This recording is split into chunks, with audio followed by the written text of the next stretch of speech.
Artem,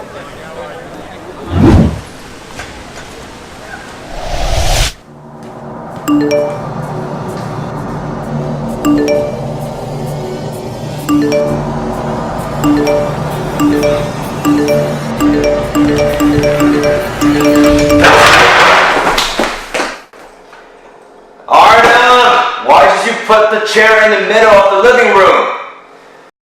I get addicted to things way too easily. Back in middle school when I first started playing video games, I spent well over 1,000 RMB on this one game.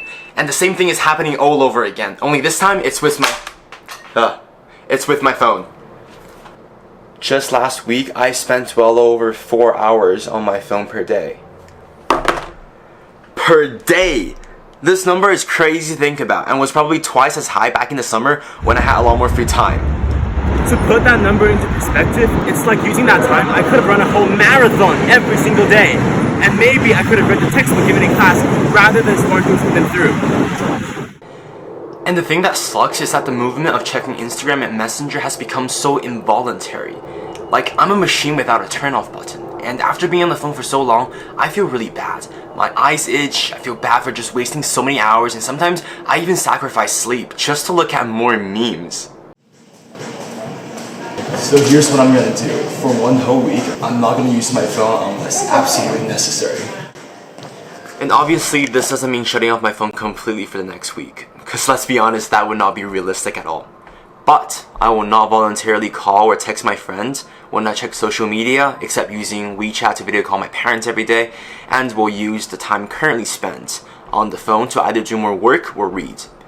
The end goal of this experiment, as you may call it, is to average less than 1 hour of screen time per day for the next week.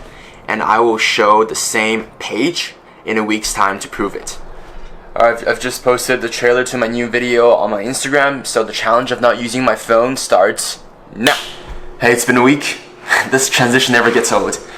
For now, please ignore the scene change, and yes, I did get a haircut and my barber does not know how to cut hairs. But anyway, here's my screen time, which should appear somewhere here, and let's talk about what happened. The three main social medias that I use the most are Facebook, Snapchat, and Instagram. So let's begin with Instagram. Of the 4 hours spent daily on my phone last week, Instagram took a large part of that, so cutting time from that significantly was actually very, very hard. In the beginning, I didn't exactly stick to the plan. In fact, on day 4, I think, this happened. I'm sorry, I messed up. I just checked Instagram. It's just been so long and it's really uncomfortable not checking Instagram all the time. But I did not respond to all my messages, so... Wait, does that make me a worse person? Yeah, and with Snapchat, I actually didn't check it at all.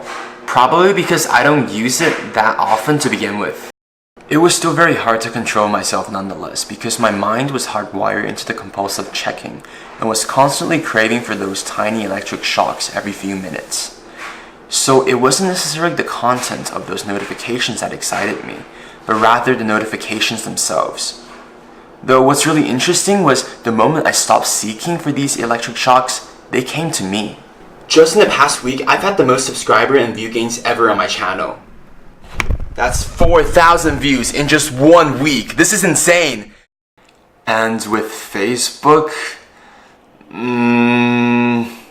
since I could use my computer most of the time, my Facebook habits didn't exactly change that much in the beginning. In fact, I think I spent more time than ever before on Facebook the first 2 days, even more than with Instagram on my phone.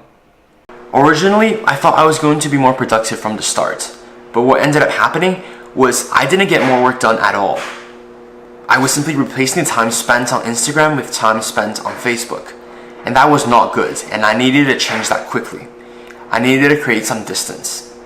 I remembered in high school, my teacher introduced us to this software called self-control, where it blocks you from a list of given websites for a specified amount of hours. So after logging off from Facebook, I installed the software and set a daily time. Okay, I just installed self-control and I'm gonna press this. It's gonna be 1 whole day without all the social medias. The next few days were once again uncomfortable to say the least. In fact, on the second day I think, my head started to hurt periodically. Hello, it's been some time since I stopped using the phone and for some reason I had this giant headache. It's like I don't know if it's something natural to occur or something is just wrong with me. That's probably the case. But I think it's probably because I was not used to not staring down my phone all the time.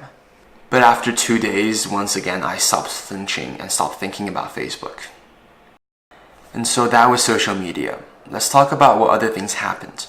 The decreased average screen time on my phone meant that I had 3 hours extra every day, which in the beginning I didn't even know what to do with. Hello, this is VoiceOver Jack. He's just explaining what I did instead of using my phone.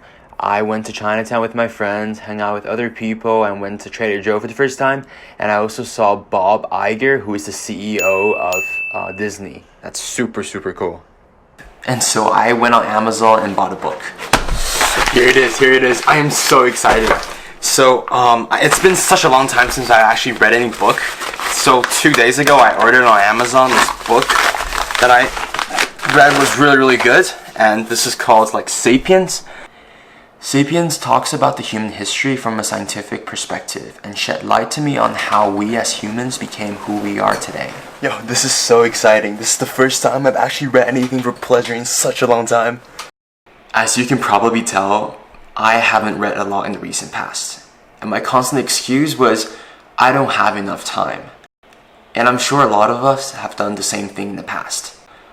Whether you want to read, go to the gym, or start something new, often we think that we simply don't have the time to do it, when in fact, maybe it's our priority that's not in check.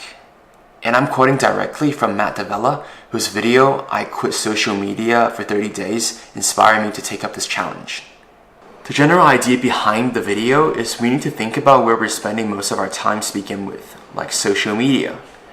And once we have identified these sources, which we can get rid of, time will naturally make space for itself.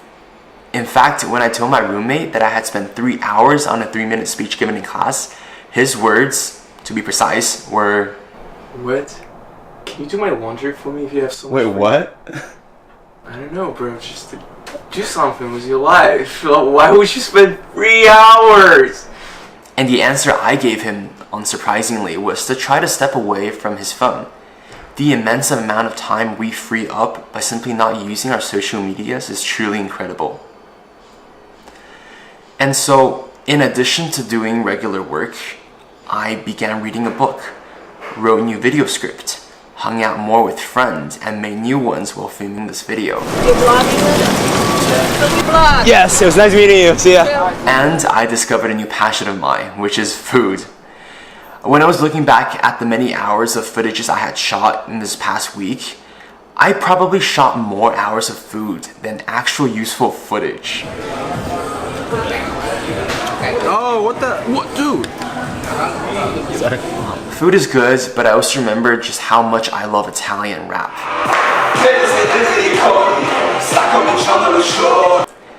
And K-pop. Yeah, maybe I shouldn't have put that in the video. Anyway, distancing myself from my phone this past week has helped me realize how much more time I have at my disposal, improved my attention span so that I do not become disengaged easily, and helped me find new passions. And like the cherry on the cake, my sleeping habits have also changed. Because I only read books before going to sleep instead of going on my phone, I did not stay up late. Yo, this is actually so nice. There's actually no one on campus this time around. And as a result, woke up very early and most of my acnes were gone. And the only K-pop group I know, which is also my favorite, it's Blackpink, released a Japanese version of their song Kill This Love this past Thursday, I think. And so on Friday, after completing the challenge, I just jammed all night to the song.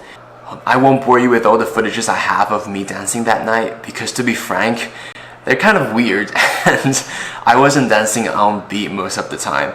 But I did make a video to the song, which I hope you enjoy, and distancing myself from my phone for a whole week is definitely something that I want to do more in the future. Enjoy the montage. Actually, before starting, let me just say that this was overall a lot more challenging than I expected, because I was breaking a habit that I've had for so many years, and plus none of my friends were exactly supportive. Serena, what do you think? I'm not going to use my phone for a week. Do you think I'm going to survive? No. I think you're gonna die. Thanks. Wow. Okay. So yeah.